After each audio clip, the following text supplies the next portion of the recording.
Eu tenho um movimento que chama Movimento Corretor de Valor.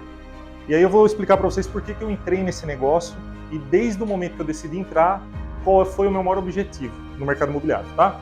Então esse movimento é um movimento que eu sonho em que a gente possa ter o maior número de adesão de pessoas, porque o que me entristece muito é a nossa profissão não ser valorizada como deveria, nós não termos o respeito que nós deveríamos ter, porque as pessoas não entendem a importância ainda do corretor de imóveis, da corretora de imóveis, e eu acho que parte disso é culpa nossa. Eu me incluo nisso. A corretagem imobiliária, ela sempre foi uma oportunidade de transição, um segundo emprego, uma ponte para outros negócios. Eu estou dando um tempo como corretor, não sou corretor. Eu estou corretor, mas daqui a pouco eu vou virar outra coisa e tal. Eu hoje sou corretor imobiliário, pretendo passar a minha vida toda sendo corretor imobiliário. Eu amo o que eu faço, tá aqui. Eu trouxe minha esposa hoje, porque a minha maior defensora é ela. Eu achava que não, mas ela é a minha maior defensora. Às vezes, a gente tá numa roda de amigos e ela começa assim, não, porque eu valorizo o Fer, porque ele faz isso. Nossa, precisa falar de mim, né?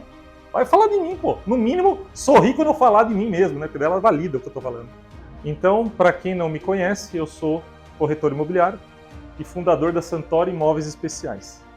Eu sou graduado em Publicidade e Propaganda, eu tenho MBA em Gestão de Negócios, fiz coach pela SLAC, né, Sociedade Latino-Americana de Coach, não para exercer, mas para conhecimento mesmo, pelas ferramentas, né?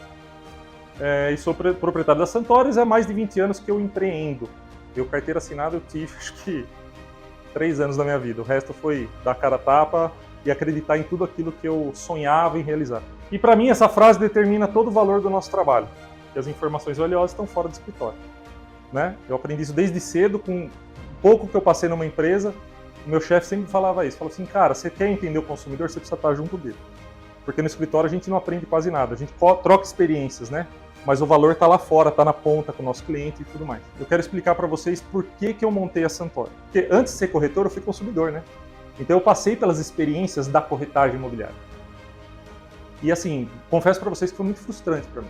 Por isso que eu decidi entrar para o mercado imobiliário. Eu tive uma agência de publicidade por 15 anos, eu fiz muito lançamento imobiliário, muito meeting, e graças a Deus, o Ricardo Benassi, ele trouxe um desafio para mim, que vocês conhecem, que é o Vista Bela. Eu ainda como agência, ele falou, eu tenho um desafio para você. Eu falei, tá bom. Ele falou, cara, não está acontecendo lá, eu preciso da ajuda para que vocês possam dar um up lá no negócio, né?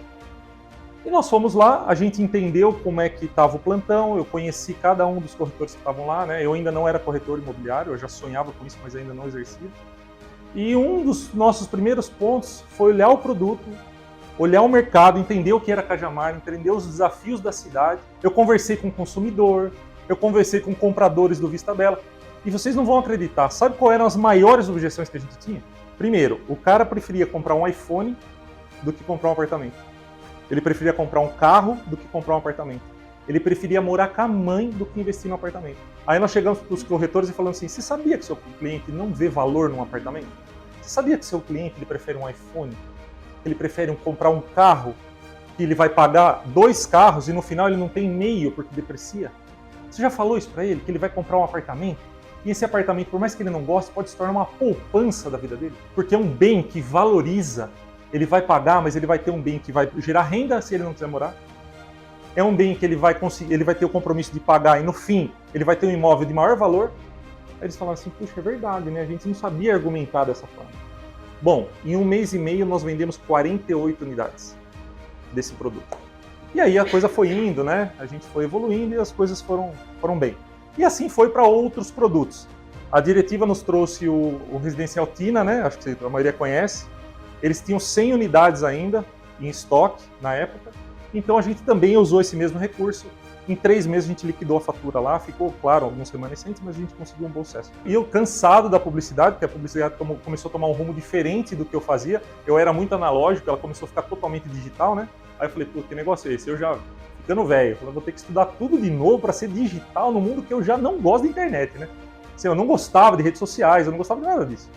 Então eu me desfiz da sociedade que eu tinha, de 15 anos, e a Patrícia Ribeiro, alguém conhece a Patrícia Ribeiro aqui também? Que é corretora de imóveis, ela tem a Patrícia Ribeiro Imóveis de Luxo, né? E ela também, muito amiga minha, chegou para mim e falou assim, Fer, você é a cara do mercado imobiliário, por que você não tenta, que não sei o quê? Meu Deus. Aí cheguei para minha esposa e falei, Su, você é corretor de imóveis. Ela, corretorzinho? corretorzinho. Não, tô falando que é verdade. E vou contar outro caso, tá? Outro ainda, fora isso.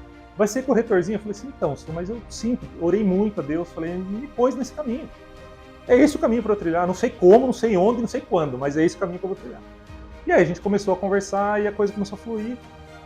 E aí eu decidi montar a Santora, porque eu sempre fui da área comercial do meu negócio. Então eu sabia vender.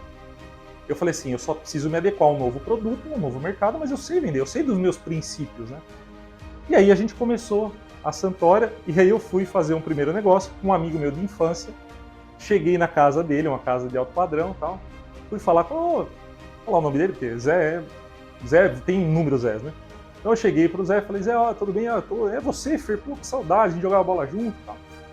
Aí ele chegou pros dois filhos dele e falou assim, esse é amigo do papai, ó, de muito tempo e tal. Tá vendo? Não estudou, ó, é corretor de imóveis. Mas olha que louco. Eu tava tão certo do que eu tinha pra fazer, eu tava tão certo que eu dei risada junto. E aí ela falou assim, um outro amigo nosso, que é incomum a nós dois, eu contei essa mesma história, ele falou, cara, ele falou, um amigo nosso, ele falava assim pra mim, você não tem vontade de matar ele? Eu tô com raiva dele, você não tá com raiva? Eu falei assim, cara, eu levei tão na boa, porque pra dentro do meu coração tava tão certo o que eu tava fazendo, que não me abalou. Na verdade, assim, foi uma prova até interessante da minha resiliência no negócio, né?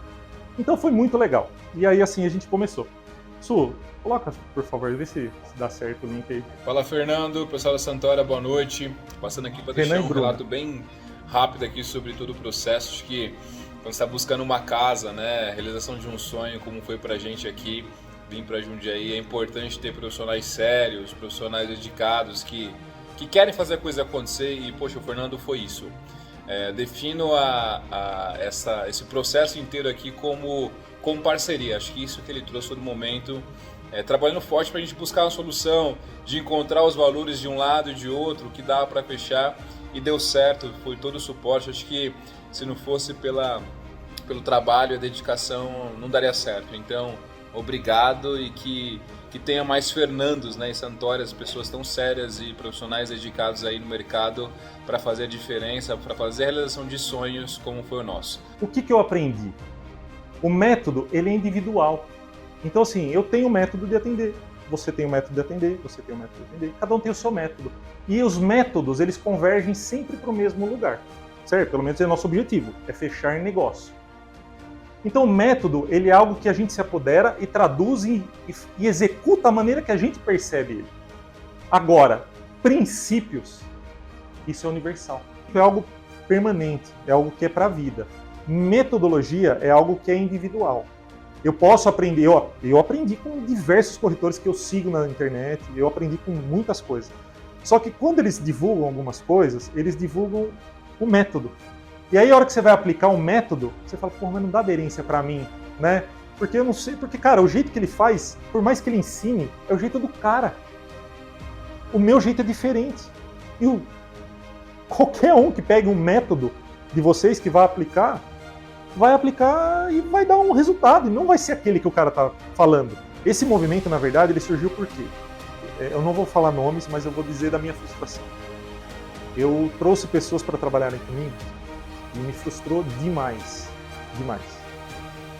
Porque eu via que as pessoas não estavam preparadas para os princípios que eu tenho, que são os princípios morais, princípios profissionais, esses princípios que, assim, cara, faça do seu jeito, mas faça dentro do princípio. Então isso começou a me motivar, porque eu falei assim, cara, eu só vou ser melhor aos olhos do meu cliente se mais corretores forem melhor aos olhos dos clientes deles. É uma onda. Só pra gente encerrar, eu não sei qual é a fé de vocês, respeito individualmente cada um, não é esse o problema. Mas existe uma verdade universal. Não corram atrás do dinheiro sem antes fazer o melhor que vocês podem genuinamente pelo outro.